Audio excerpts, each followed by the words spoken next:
Several reports have indicated African countries as the most victims in losing resources, estimated at $88.8 billion of United States dollars due to illicit financial flows, mainly through organized crime, which include corruption, tax evasion, money laundering, illegal trade, drug trafficking, terrorism financing, among others.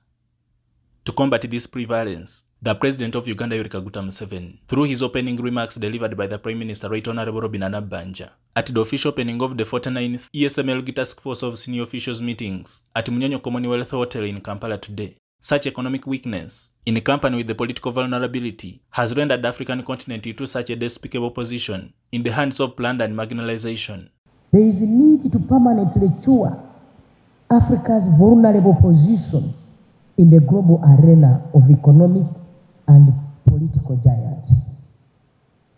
Africa is still an easy prey for plunder and marginalization, as long as the strides towards economic and political integration remain sluggish.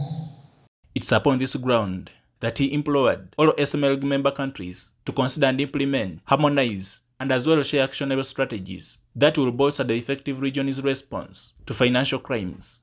I encourage you to focus on actionable strategies that will strengthen our collective response to financial crimes. Let us prioritize information sharing, capacity building, and harmonization of policies that will enhance our region's ability to detect, prevent, and prosecute money laundering and terrorism financing. Because no investor can be attracted to any economy to make losses. Together, we can ensure that our nations are not exploited for illicit financial activities. Representing the Minister of Finance, Planning and Economic Development, Honorable Henry Musasizi, the State Minister for General Duties, demonstrates Uganda's commitment in combating this economic predicament by alluding to the prestigious removal of the country from the list of the Financial Action Task Force, commonly known as FATF's Grey List. The removal of Uganda from the Financial Action Task Force Grey List. The FATF in 2024 recognized our satisfactory implementation of all deficiencies in our anti-money laundering, combating financing of terrorism, legal, regulatory, and operational regime, and removed Uganda from the grey list of countries under increased monitoring, commonly referred to as grey list.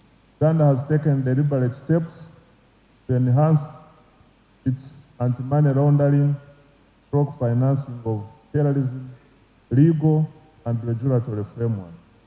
We amended a number of laws, including the Anti-Money Laundering Act and the Anti-Terrorism Act, by aligning them the Financial Action Task Force standards. However, the Permanent Secretary and Secretary to the Treasury, Ramadhan Gobi, highlights on the growing yet complex challenges within the fight against money laundering, including the ever-evolving digital landscape, vulnerabilities in the legal frameworks, upon which he advocated for a more unified and adaptive strategy of combating financial crimes. We convene here, Right Honorable Prime Minister, at a critical time. The challenges we face in combating financial crimes are growing in complexity and in scale. The misuse of emerging technologies, cross-border nature of illicit financial flows, and the lingering vulnerabilities within our frameworks for anti-money laundering, as well as the combating financing of terrorism and proliferation, they all call for a more unified, strategic, and adaptive response. The Executive Director of the Financial Intelligence Authority, Sam Were, reiterated the Ugandan government's commitment to addressing proliferation through bolstering the already in place legal and institutional frameworks. The government of Uganda remains firmly committed to the fight against financial crimes, as evidenced in the strong legal, regulatory, and institutional framework put in place to ensure the integrity and stability of our financial system. This is a strong commitment shown by the government to combating money laundering, terror financing, and proliferation financing. The 49th ESAAMLG Task Force of Senior Officials meetings, set to run up to this Friday, has convened delegates from 21 Eastern and Southern African member states, along with key partner agencies.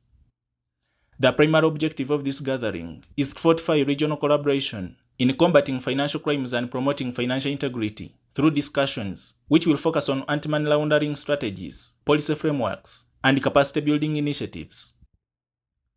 Joseph Kabale, UCTV News.